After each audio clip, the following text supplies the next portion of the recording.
Welcome to part 2 of the interview with the Sublime Guys, Joseph, Bennett, and Eli Hans. If you missed part 1, we covered a lot of ground when it comes to using the power of pause and the power of no when spending money.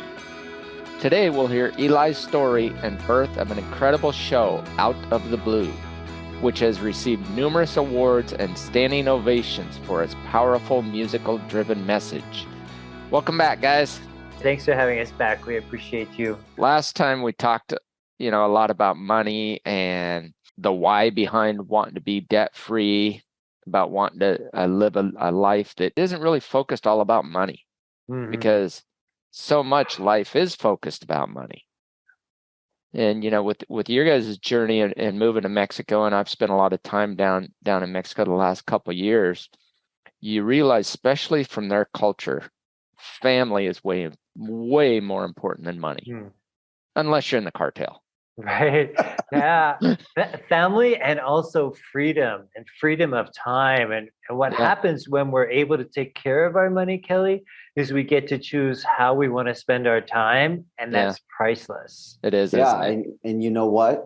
It's really interesting when we're talking about time, because could you imagine in the States if everybody took a 2-hour break in the middle of the afternoon like they do here? Oh, I know. Oh my God. The uproar, wouldn't it? The uproar. When we first got here, we were full of like rat race energy. We're working. And we were doing interior design, remodeling and everything. Yeah. And then it's like, I get to a store at 2:00 and it was closed. Yeah. Until 4. I go, don't they understand I need a pillow? It's like, what? And then finally, after a while, you just relax and you go, you know what? I'm going to take a guilt-free nap in these 2 hours.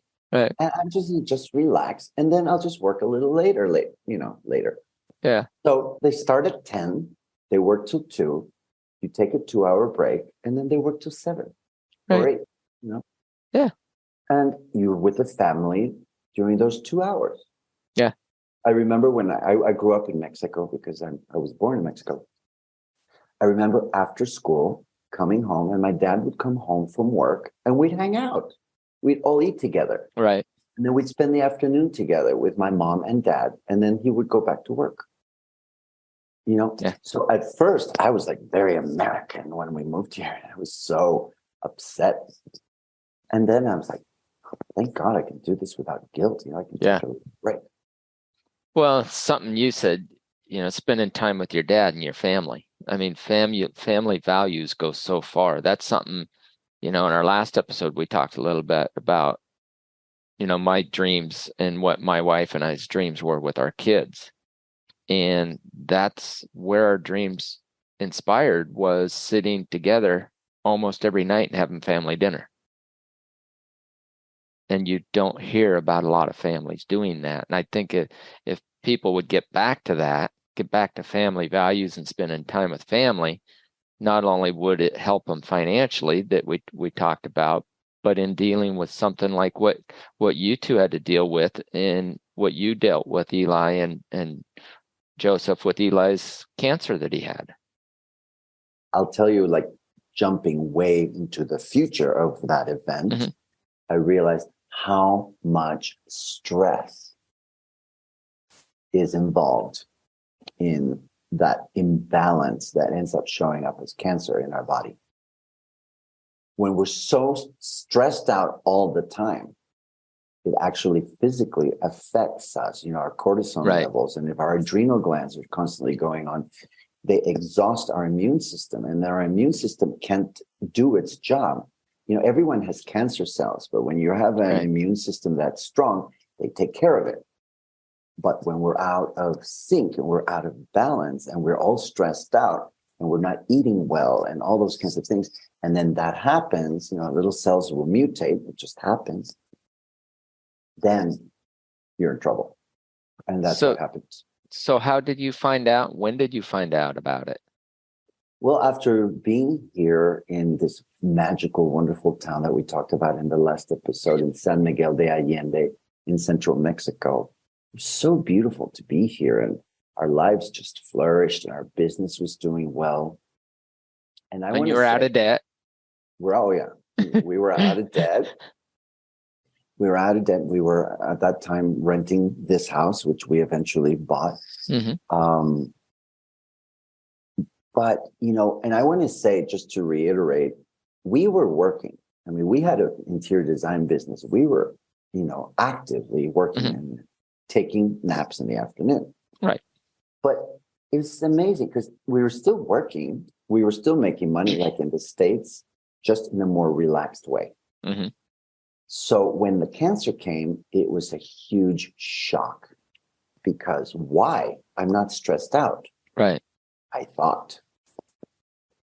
So in hindsight, when I looked back, I realized there was a lot of, and I'm going to speak just from my personal point. I'm not saying this is the truth for everyone, but I realized that there were a lot of unexamined emotional things from the past, decisions I had made about myself growing up, you know, as a gay boy in Mexico. It wasn't easy. I made certain decisions about myself. And when those things go unexamined, they fester. Right. And it's my belief that when those emotions fester, think of an energy of an emotion that's, you know, festering. I believe that that was a big part of why that cancer showed up in my life. And I had I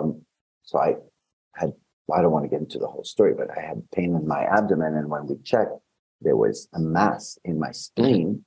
And when we did further work, my entire stomach was covered in it. And it happened to be a very rare and aggressive form of lymphoma, which is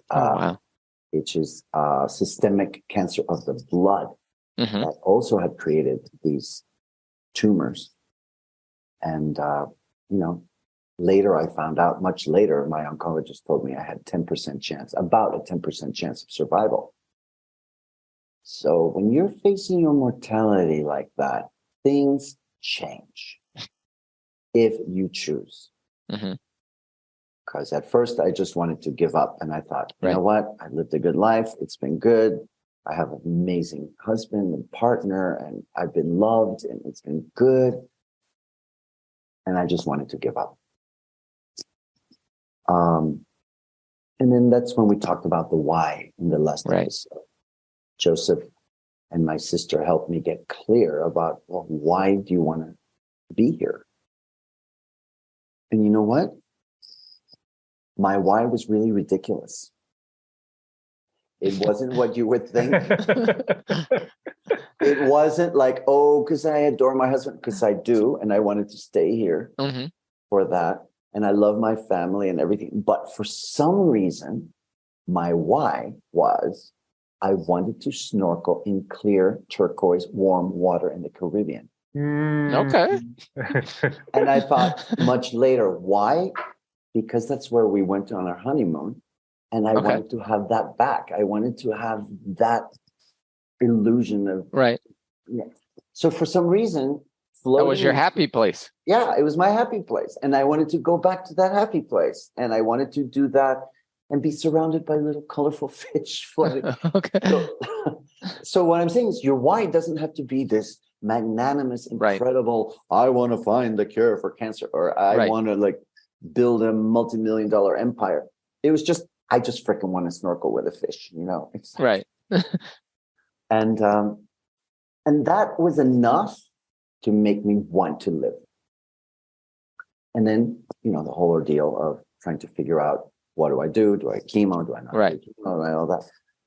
And, you know, luckily Joseph mentioned in the last episode, intuition. Thank you.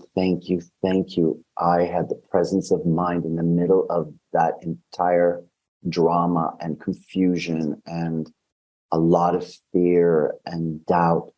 I had the presence of mind to go inside me and ask my inner voice what to do. And I decided to trust that voice. And that voice guided me. And often it went against doctors' recommendations. It went against what people said. It went against what I read on the internet, but it didn't go against what that voice said. And I felt that that was a loving voice inside me. And it's hard to do when there's all this monkey chatter in your brain to listen to that inner voice inside your heart and in your gut. So, but I did, and it guided me through it. And about a year later, I was in complete remission. And then the next 5 years were scary because cancers have a tendency to come back. Right. So you never know. So the next 5 years, there was a lot of apprehension, but at the same time, everything changed. We kind of dropped out of our interior design business. And I thought, this is what I really gained. Okay. Maybe this will help your listeners because this isn't just about my story. I got really, really clear that why we're here is to fully express who we came here to be. And hopefully to make a difference in the world doing that. Otherwise, what is the point? Right. Just going to work to a job we hate just to make money to pay the bills, that's not why we were placed on this earth. We were here to discover who we are, to fully express what our natural gifts are. And if we can make a difference in the world, that's where you find meaning. That's where you find value and fulfillment. And what I've discovered is that the universe gets totally behind that. And all of a sudden, where are my money problems? Because there aren't any. Things just line up when you're doing what you're supposed to be doing. I know that might sound kind of existential and kind of woo-woo to some people. Yeah, well, I've got to pay the bills. Yeah, but if you hate the job you're doing and you have all this anxiety, well, how much fun is that? Right. Imagine doing what you love and getting paid really well for it. Right? Well, and I truly believe we're all put here for a reason. I mean, I've skirted death. Well, I counted 7 times now. Wow. After my last open heart, my brother asked me, how many lives are you going to get? So I figured, I may as well sit down and count and figure it out. And I came up with 7 that, yes, I should have died in. And I'm still here for a reason. And, it took me a long time to figure it out. And the reason is to give back and to help people. Yeah. I had so many people help me along the way that, now I want to turn around and do the same thing. And I know, and it sounds like you guys are doing the same thing. I mean, you guys have dealt with a lot of different things going through your cancer and moving to Mexico and getting to where you guys are at. And now to be able to give back and to support people and to help people try and get their why. Exactly. So they can get closer to their dreams. So tell me more about what you guys are doing to help people. Well, luckily, when I realized I was going to live, I got really clear that I had an old dream of mine that I had given up on because, and some of you out there listening to this, you're probably going to relate to this, I didn't think I would be good enough.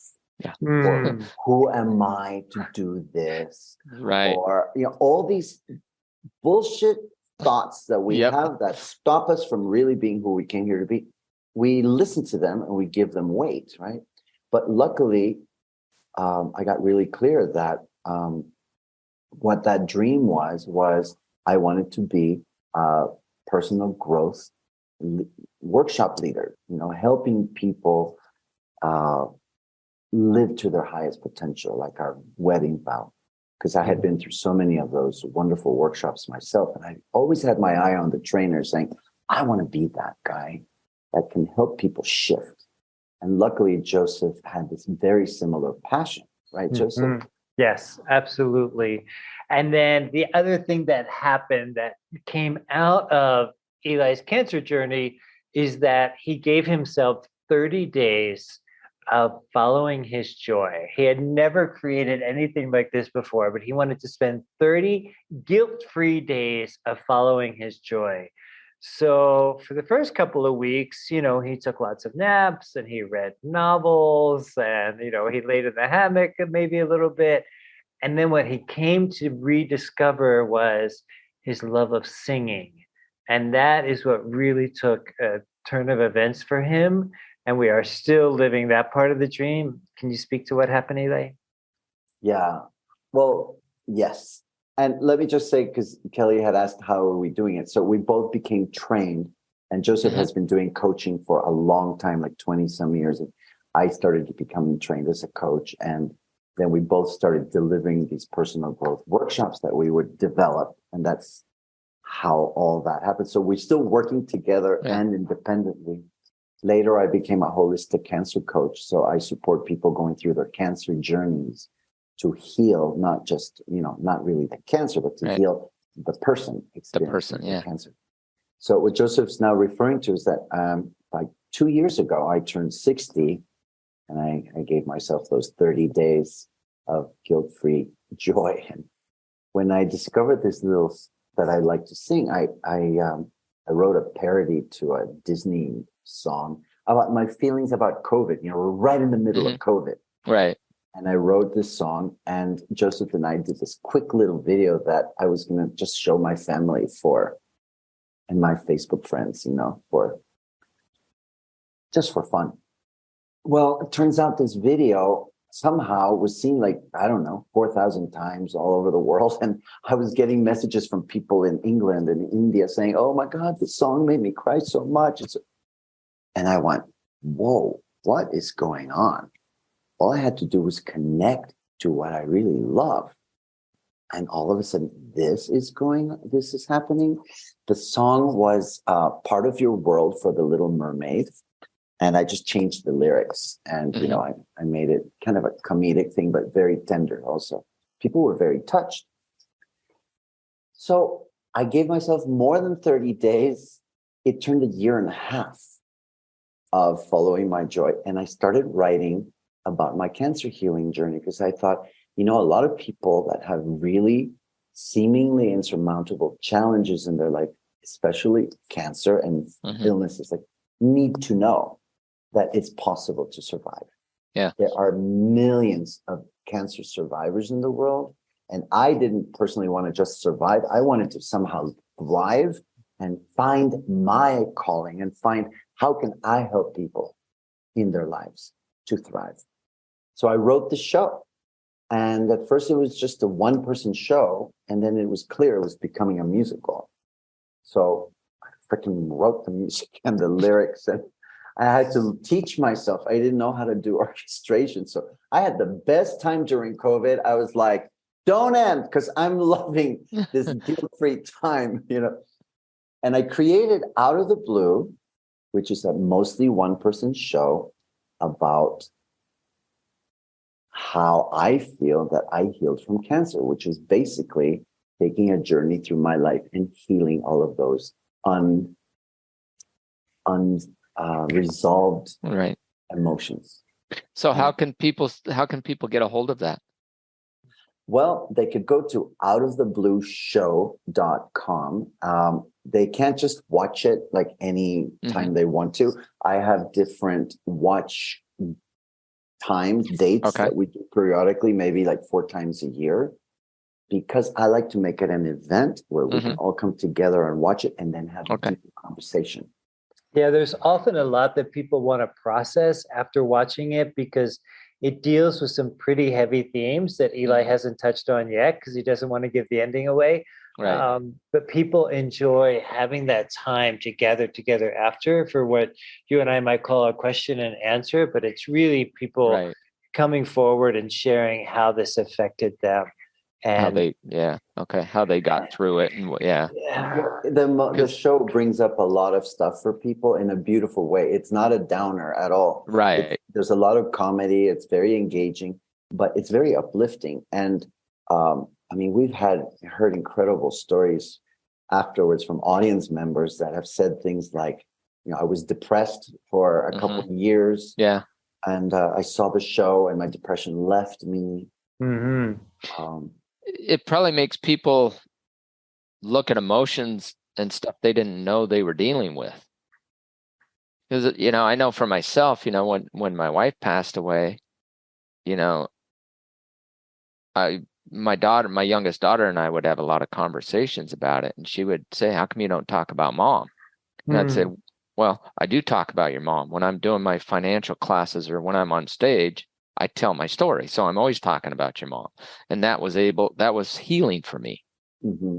And then when I went through my 2 different open heart surgeries, dealing with going through those, well, those are part of my story. So I talk about that. So I'm being open and I'm sharing. And by people being able to watch out of the blue, I'm sure that they see that and now they can go, oh, it's okay to share. It's okay to be open. Yeah, actually, that's a beautiful part. I took a lot of risks with the show, and I'm very, very transparent and very vulnerable in this piece. It's autobiographical, and I talk about a lot of things. And what we discovered, at first I was nervous. I didn't know how an audience would react. But what we've discovered based on audience feedback is that people love that they are now given permission to tell the truth. Yeah. When we start telling the truth, our life heals.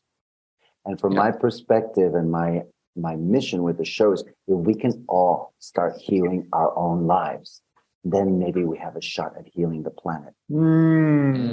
Yes. And what it takes is having those kinds of conversations, that are honest. So if people go to outoftheblueshow.com, there's a little button there where they can sign up to get on a list. And when there's plenty of people signed up on the list, then I announce that there's a show. And then Joseph and I welcome them. It's on Zoom. We present the show, which is on video, which is really good. And then we have those conversations afterwards. And I'm actually going to teach a course next year. It's called Your Story, Your Legacy.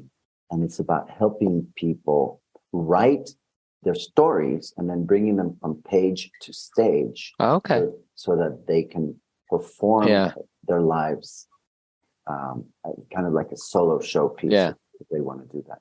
And then that's their legacy for their children and their grandchildren. They can watch grandma, 20 years later on video. It's like, there's grandma talking to us about what a way to heal though, right? Oh yeah. I'll tell you, one of the biggest healings I had was when I wrote this. Never buy the book, Kelly Schulz. Yeah. Yes.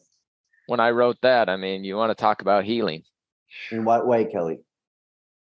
Just because, it's almost like an autobiography of my life. And I talk about everything I went through and how I got through it. Yeah. And I was talking to somebody the other day and they were asking me about it. And I said, I wrote most of it on an airplane. I said, I'd be sitting in an airplane and I'd just be sobbing. Oh, yeah. And people would be looking at me like, the hell's wrong with this guy?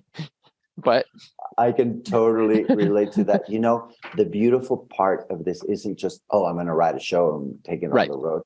It's such a healing process to be able to come to terms with and love and forgive yourself and others for things that happened in the past, so we can be free of that and move forward. And let it go, right? Let it go and move forward in our lives. There were moments when I wrote certain songs for the show where I literally couldn't stop crying for, a week or two. Right. And then I would try to sing the song for Joseph and I couldn't. I just couldn't sing it until I finally got over it. And it's a beautiful way to heal and to help other people heal. Yeah. Well, and I think so many people are afraid of being vulnerable. And I think the more vulnerable you are, the more you're going to heal. Absolutely. And you're also going to connect with other people who are willing to be vulnerable. Yeah. And then our connections are going to be that much more authentic and profound and worthwhile. Yeah. When we're able to do that. So. Well, and imagine developing, bringing it back to, the financial conversations that you have in your podcast. Imagine having heartfelt, real, honest conversations with your family about this is what we're going to do to get back on track with our finances. Yeah. Right? It's healing just to have those conversations. And, I'm sure the kids aren't going to love the fact that they're not going to get the latest tennis shoes or whatever. Right. But when you can bring it down to what's underneath that. Yeah. The why. Well, the why. And here's the thing. When you deal with tragedy or loss or heartache or setbacks or whatever it is, going through your cancer. I'm sure it was a lot easier going through that, not having to worry about, am I going to be able to pay the bills this month? And a lot of people have that experience. Yeah. Well, yeah. And actually, that's a huge part of it. I mean, it's very expensive to go through something like that. Yeah. And if you don't have a little backup, I mean, I really pray that none of your listeners ever have to experience something like that. But if you want to do some like complementary and alternative things that are not covered by insurance, it's expensive. Yeah. And starting to cook and eat differently and buying organic food, everything gets expensive. So, right. But it's also, if people don't have the funds, it's important to be able to ask for support. Yep. From people who might be able to help you. Yeah. That's hard for a lot of people to do, is ask for support, but it's out there. I mean, you guys. Yeah. I mean, your coaching and what you guys do. Yeah. So tell me about your place in Mexico, how people can, because I know you Airbnb your place. We do, but more than that, Kelly, we also have space for people who want to come and do retreats here with us. So people who are getting on the other side of cancer and they're in recovery from chemotherapy that want to come and have, holistic cancer coaching with Eli or hypnotherapy with myself or some healthy plant-based organic meals, all of that's available to them. We've also done retreats here for yoga and for meditation and for writers retreats. And that's available at sanmiguelretreats.com. We love hosting people from all over the world. It's one of the things we get most excited about. And we have a couple dogs on the property. If people like dogs, that's great. Otherwise, we will keep them separate. We're really well healed at doing that. And people, sorry to interrupt, Joseph, people can come for retreats or people can just come for a vacation. We have a couple of Airbnb spaces. Awesome. Do you guys have any parting comments for my audience? Yeah, so something that came up in our last episode was looking at, how gentle do we be with ourselves versus how harsh do we be with ourselves or kicking ourselves in the ass. And I want to say that when in doubt, let's treat ourselves with grace. Grace around our money, grace around our relationships, grace around our health. Let's try that because we're pretty good at being really hard on ourselves and beating ourselves up and being unkind to ourselves and treating ourselves like we're our own worst enemy.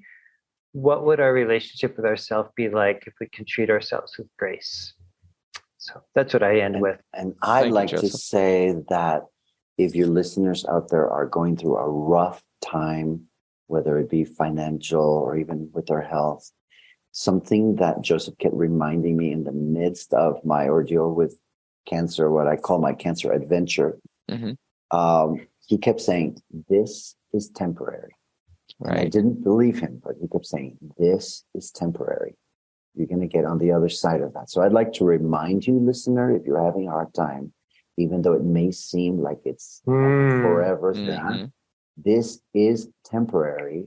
There are tools and there is support that you can use to figure out your path forward from where you are. And I believe that everyone has the whatever we need to be able to create a beautiful life. We have that. It's possible. So it's just a matter of finding your road, finding your path. So just know it's temporary and you will figure it out. Wow. Thank you. Thank you so much for listening to Never Buy the Book. If you haven't listened to part 1, be sure to do that. Until then, be sure to share this episode with someone you care about. And don't forget to subscribe through your favorite podcast app so you'll never miss an episode. Remember, if you're not doing it by the book, it just might mean you're onto something great. Until next time, be great.